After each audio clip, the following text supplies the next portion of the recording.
Ava Sterling, a decorated former Marine Raider, had stood on the front lines of countless battles, but nothing could prepare her for the humiliating injustice she now faced in the very heart of her own country. The courtroom in the bustling city of Crestwood, Ohio, was electric with tension. Every gaze was fixed on the imposing figure of Officer Marcus Thorne as he stormed toward her, his footsteps echoing ominously off the polished oak floor. Thorne, a cop infamous for his brutal tactics and unchecked racial bias, locked eyes with Ava, hostility radiating from him like heat from a furnace. "This woman is a liar, Your Honor," he snarled, his voice a cold accusation that sliced through the silence. Just another desperate attempt to slander good officers serving the city. Before Ava could utter a word, Thorne grabbed her wrist, his fingers digging into her flesh as he yanked her from the witness stand. A collective gasp swept through the courtroom, and a sea of cell phones rose, their lenses hungry to capture what promised to be another viral spectacle of police misconduct. Ava, a formidable black woman and a highly respected Marine Raider, remained silent, her composure a shield against the public humiliation. This dignified silence only seemed to infuriate Thorne further. With arrogant contempt, he twisted her arm behind her back, roughly slamming her body against the courtroom wall in a shocking display of power abuse. His hateful glare revealed a deep-seated racial animosity, as if her very presence as a strong black woman defied an invisible social order he was intent on defending.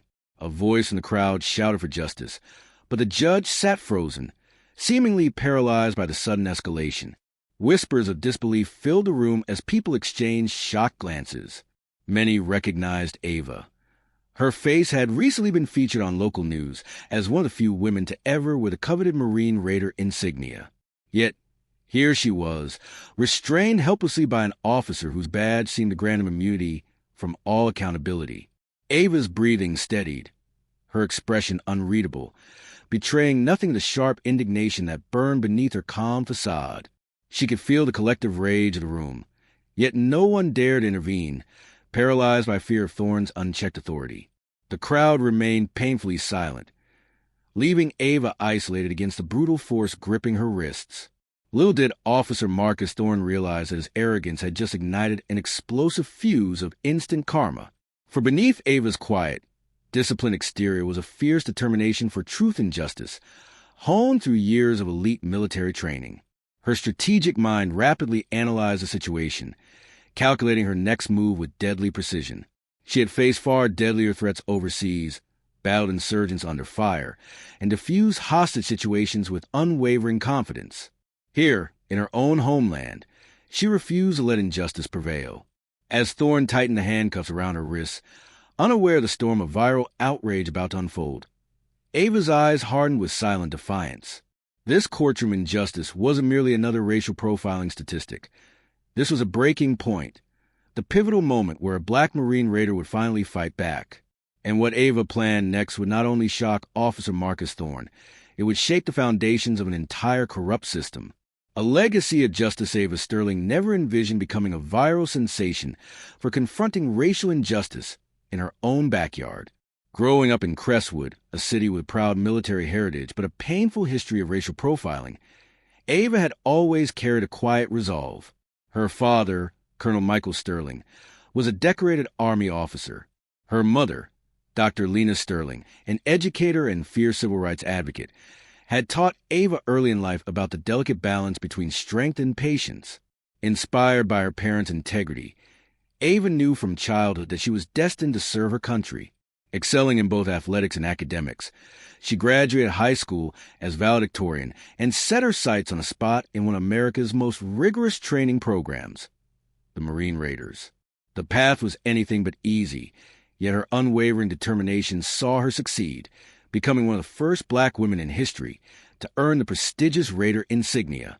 Her achievement resonated deeply within her community, especially among young girls who now saw a real-life heroine standing before them. After multiple combat tours, Ava returned to Crestwood on leave, yearning for a peaceful respite. But peace eluded her the moment she stepped off the plane. Headlines buzzed with stories of rising police misconduct and rampant racial profiling by certain officers in the Crestwood Police Department. Officer Marcus Thorne, in particular, had become synonymous with unchecked brutality. Despite numerous allegations, Thorne remained untouched, shielded by a departmental wall of silence and the indifference of local authorities.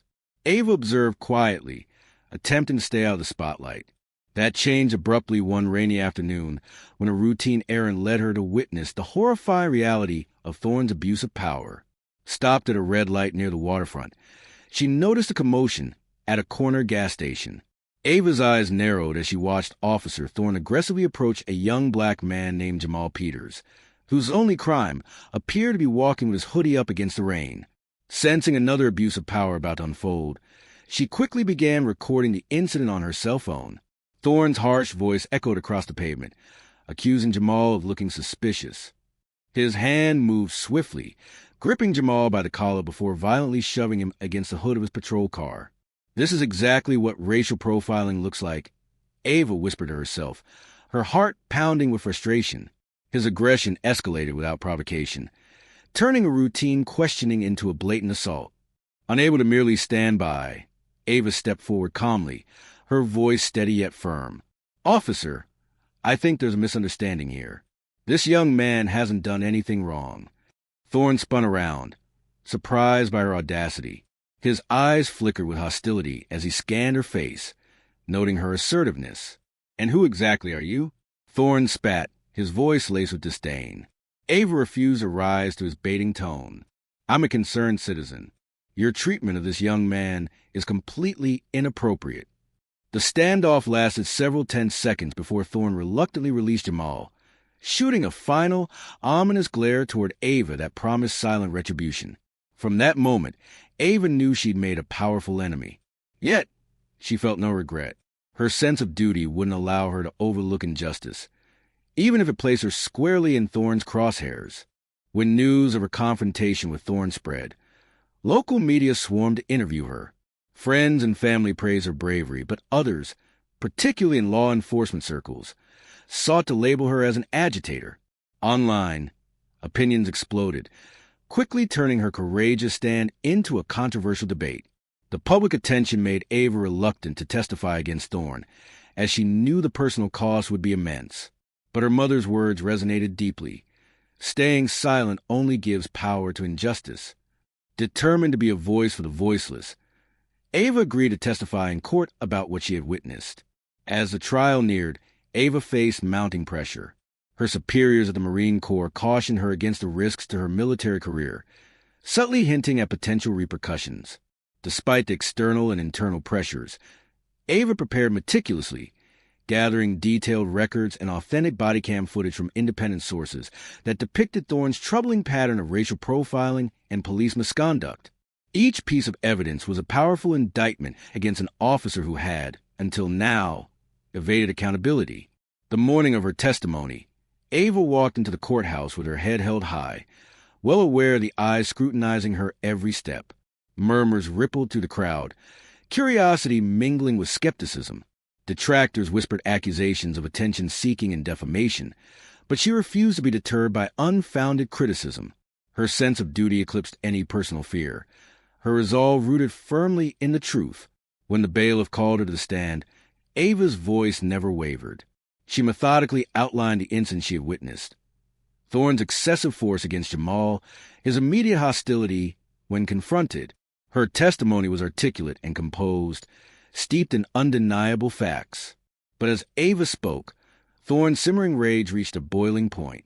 Feeling cornered by her compelling testimony, he erupted violently, accusing her of deceit and forcibly removing her from the witness stand in a shocking display of courtroom injustice. This unexpected turn of events catapulted Ava into the national spotlight. The courtroom drama became instant fodder for news networks and social media platforms. Videos capturing Thorne's aggressive assault exploded online, triggering widespread public outrage and shining a harsh spotlight on the systemic abuses she had desperately tried to expose. Yet, even as she stood humiliated in handcuffs, Ava knew the story was far from finished.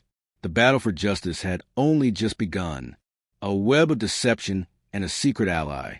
As news of Officer Marcus Thorne's shocking courtroom assault rapidly spread, it ignited fierce reactions nationwide. The viral videos flooded social media timelines and dominated evening news segments, sparking impassioned debates on racial profiling, abuse of power, and police accountability. Hashtags demanding justice for Ava Sterling quickly trended, highlighting the powerful public outrage against Thorne's unchecked aggression. Despite the swelling tide of anger and solidarity toward her, Ava found herself increasingly isolated, navigating intense scrutiny both personally and professionally. Her Marine Corps command immediately initiated a formal internal inquiry, a standard procedure that left Ava temporarily suspended pending investigation. That same evening, while Ava grappled privately with the painful suspension, a wave of coordinated attacks erupted online. Anonymous trolls unleashed a storm of fabricated accusations against her character, designed to erode public support and discredit her honorable military career. The attacks escalated dangerously when her family became targets. One night, her mother, Lena, received an anonymous, menacing phone call warning her daughter to withdraw her testimony immediately or face dire consequences. Terrified but defiant, Lena refused to yield, inspired by her daughter's unwavering courage. However, Ava could not shake the guilt she felt seeing her loved ones thrust into danger because of her decision to stand against injustice. Facing relentless attacks and personal threats, Ava leaned heavily on her father, Colonel Michael Sterling. His steadfast support and calm wisdom became a guiding force during those challenging days. "Your commitment to truth is your strongest weapon," he reminded her gently. With renewed determination, Ava channeled her energy into meticulously preparing evidence and witness accounts to substantiate her testimony in upcoming hearings. Despite the constant emotional and psychological warfare, Ava found an unexpected ally in local journalist Eliza Hartman. Known for her uncompromising investigative reporting, Eliza approached Ava discreetly, offering her a platform to expose the truth behind Crestwood's troubling history of police misconduct. Cautious at first, Ava gradually trusted Eliza, sharing previously undisclosed body cam footage, damning internal emails, and testimonies from other victims afraid to speak publicly. Together, Ava and Eliza began uncovering shocking evidence of deep-seated corruption and systemic racism inside the Crestwood Police Department. They learned Officer Thorne wasn't merely a rogue officer, but part of an intricate network that routinely covered up racial abuses protected by influential figures in city leadership. Their partnership deepened as new, compelling evidence surfaced. Ava's resolve strengthened with each discovery, yet her unease grew as she realized the dangerous scope of her investigation. A chilling turning point came when her friend and fellow Marine raider, Lieutenant Ben Carter, was brutally attacked late at night after publicly defending Ava online. Carter survived, but his injury sent an unmistakable, sinister message to Ava. Anyone supporting her quest for justice risked severe consequences. Despite these mounting threats, Ava's conviction remained unshaken. She refused to cower before corrupt officials hiding behind badges. Drawing on her extensive military training, Ava carefully documented each threat, discreetly contacting trusted federal agents outside Crestwood, preparing quietly for the explosive courtroom showdown still ahead. Days before the next pivotal court hearing, a secret informant from inside the police department finally reached out. Officer Miguel Santos, plagued by guilt and unwilling to remain complicit, agreed to testify confidentially. He promised damning evidence, proof implicating Thorne in broader departmental corruption. Ava understood the significance of Santos's courageous decision, but also recognized the risks involved. She cautioned Santos, promising protection and anonymity. Yet deep down, she knew the price of justice often demanded extraordinary sacrifices. The final confrontation, when the day of the pivotal court hearing finally arrived, tension crackled to the packed courtroom. Millions waited anxiously, following live streams and social media updates, hungry for justice and accountability. Ava Sterling entered quietly yet resolutely. She knew this moment defined more than just her own story. It was a critical juncture in the nationwide fight against racial injustice and police misconduct. The first climax detonated swiftly as Ava prepared to introduce key evidence. Yet before she could begin, Thorne's defense attorney, Ethan Carmichael, rose dramatically, holding up a USB drive. "Your Honor," his voice boomed, "this footage Miss Sterling is about to present is a manipulated forgery. Gasps echoed as Carmichael presented alleged expert testimonies, casting Ava as a vengeful liar seeking notoriety. This bold tactic effectively cast doubt on all her evidence, threatening to derail the entire case. Thorne's lips twisted into a smug smirk, confident his deception would bury her credibility permanently. The second climax quickly followed. Carmichael called surprise witness, a young woman named Maria Vance, who falsely claimed Ava had exhibited severe anger issues during her Marine Raider training. As the false accusations filled the courtroom, Ava's heart ached painfully. Betrayal, shock, and anger warred silently within her. Next, the third climax erupted in spectacular fashion. Ava's lawyer, Aaron Fields, swiftly exposed glaring inconsistencies in Maria's testimony, expertly revealing clear evidence that she had never even served alongside Ava. Cornered by undeniable facts, Maria broke down on the stand, admitting she'd been pressured and paid by Thorne's associates. This revelation sent shockwaves through the courtroom, dramatically swinging momentum back in Ava's favor.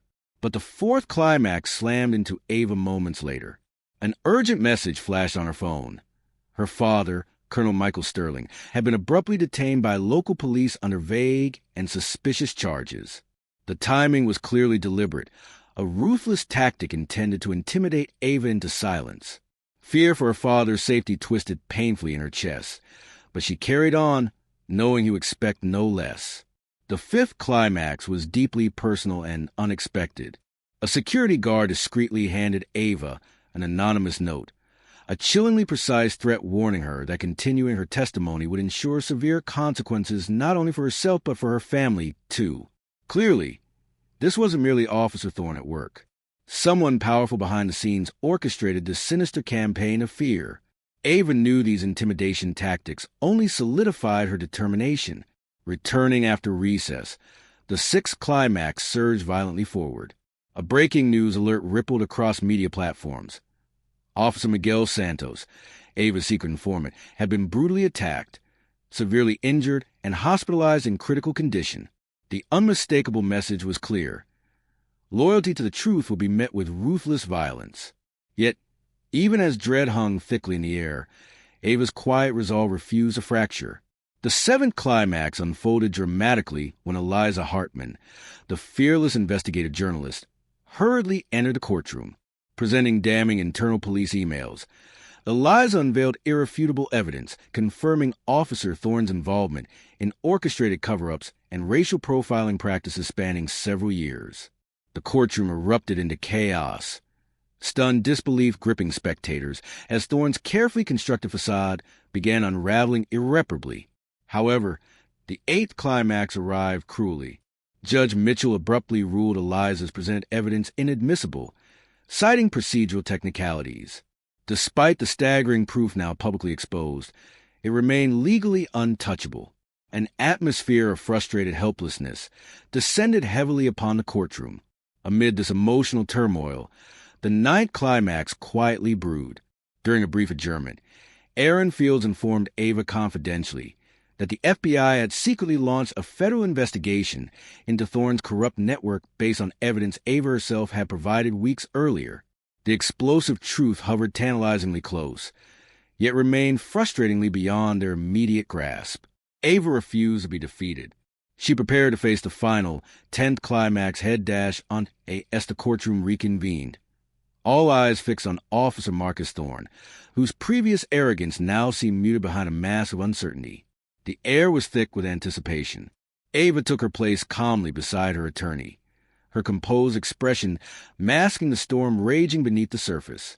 She understood clearly that this moment was critical, not merely for herself, but for the countless others victimized by unchecked racial profiling and police misconduct. The 10th and most explosive climax ignited abruptly. Thorne's attorney, Ethan Carmichael, rose once again, confidently claiming that Ava herself had been secretly recorded offering a financial bribe to Miguel Santos. He theatrically waved a flash drive he alleged contained damning audio evidence. But Aaron Fields quickly sprang to action, seizing control of the narrative. "Your Honor," he stated, "this court has witnessed repeated attempts by Officer Thorne's counsel to distort the truth through falsified evidence. We now request an immediate forensic review of the supposed audio recording and demand transparency in verifying its authenticity." The judge reluctantly agreed. As the forensic review proceeded rapidly in a nearby room, tension crackled through the courtroom. Minutes stretched painfully into an eternity before the forensic expert finally returned, bearing decisive results. After thorough examination, it is conclusively determined that this audio file has been digitally manipulated. Its claims are entirely fraudulent. A collective gasp rippled through spectators. Officer Marcus Thorne visibly blanched, his confidence evaporating instantly. Fields, capitalizing on this dramatic reversal, quickly called his own surprise witness, Special Agent Olivia Bennett from the FBI Civil Rights Division. Agent Bennett's testimony delivered a devastating blow. She declared forcefully, "Our investigation, independently initiated based upon evidence provided by Ms. Sterling weeks ago, has conclusively documented widespread patterns of racial profiling, excessive force, bribery, and obstruction within the Crestwood Police Department, directly implicating Officer Marcus Thorne and numerous accomplices." Bennett presented irrefutable proof: bank records, surveillance footage, and intercepted communications that systematically unravel the entire corrupt apparatus shielding Thorne. Cornered by undeniable truth, Officer Marcus Thorne's veneer finally shattered completely. Panic turned to fury as Thorne abruptly rose, erupting into an uncontrolled rage. "This entire trial is a disgrace," he shouted hysterically. Judge Mitchell swiftly ordered him restrained, his dramatic meltdown vividly captured live for millions. The courtroom dissolved into chaos. Ava watched calmly, finally sensing justice within tangible reach. As bailiffs escorted the disgraced Thorne from the courtroom, Ava felt profound relief mingled with sober reflection. She understood the battle wasn't fully won yet. Nevertheless, today marked an undeniable turning point, a powerful precedent affirming accountability for abuse of power within law enforcement. Minutes later, Judge Mitchell delivered his final instructions. "Based upon today's staggering revelations and presented evidence," he stated clearly, "this court orders Officer Marcus Thorne immediately detained pending formal criminal charges. Additionally, this court strongly recommends federal oversight and immediate reform of the Crestwood Police Department."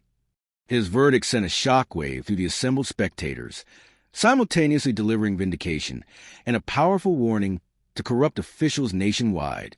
As the courtroom slowly emptied, Ava stood silently, absorbing the monumental gravity of today's victory. Walking slowly from the courthouse, Ava encountered throngs of supporters and media, erupting into emotional applause.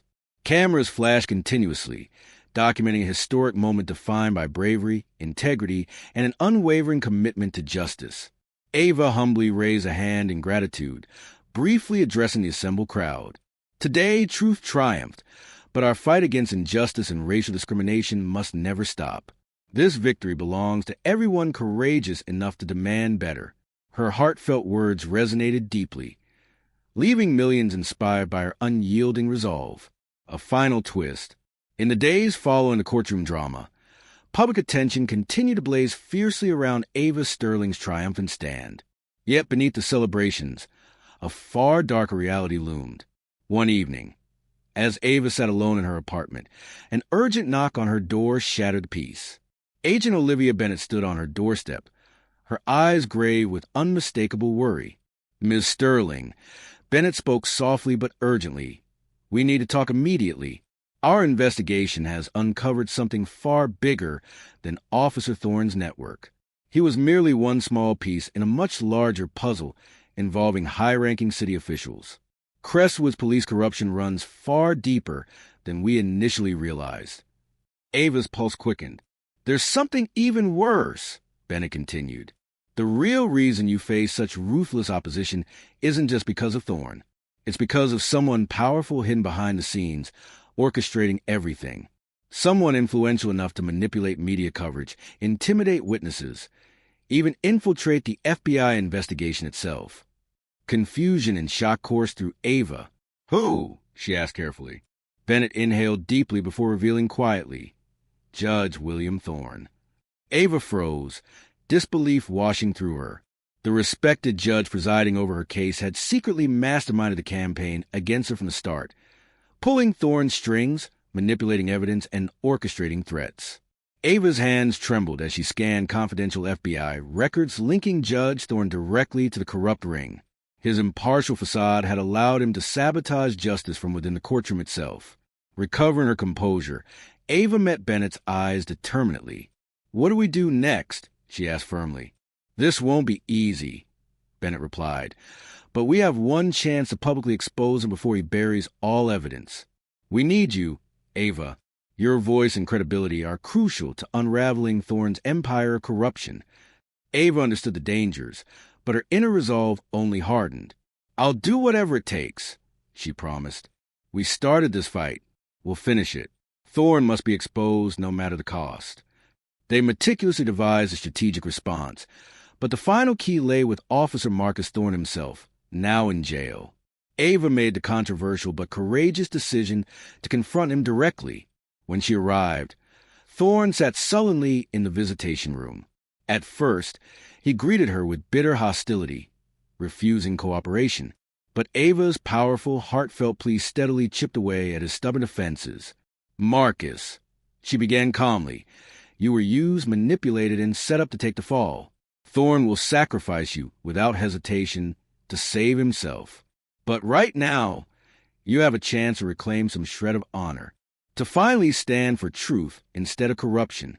It's your decision." Ava's raw sincerity and unyielding resolve finally penetrated Thorne's protective veneer. With visible reluctance, he began speaking candidly, detailing the judge's deep involvement, manipulations, bribes, and threats. Agent Bennett recorded every damning revelation. With Thorne's cooperation secured, Ava prepared for the most dangerous phase, publicly confronting Judge Thorne himself. Utilizing Eliza Hartman's media platform once more, they arranged an explosive televised interview. The evening of the broadcast, millions tuned in. Sitting beside Eliza, Ava recounted every detail, vividly exposing the judge's corrupt web of deception and obstruction, supported by documented FBI evidence. Audiences nationwide sat stunned. Minutes into the broadcast, Judge Thorne desperately attempted damage control, publicly denouncing Ava's accusations as baseless defamation. Yet, Officer Thorne's recorded confession, broadcast nationwide for the first time, swiftly shattered the judge's desperate defense. Hearing his former ally testify against him destroyed Thorne's remaining credibility. A tidal wave of public outrage erupted, demanding the judge's immediate resignation and arrest. Within hours, Thorne was apprehended by federal authorities, his downfall stunningly swift yet thoroughly satisfying. National headlines declared the unprecedented triumph of truth over corruption, justice over systemic injustice.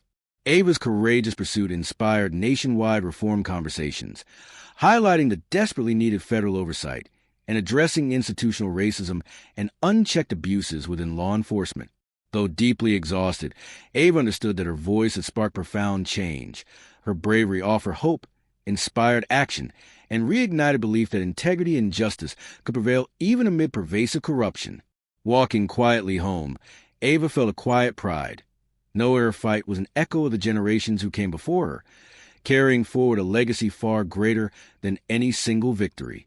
She understood that the fight for equality and justice would never end, but neither would her courage, resilience, or unwavering belief that a better, fairer future remained possible for all. As long as injustice persisted, her voice would rise, championing truth, dignity, and hope for generations yet to come.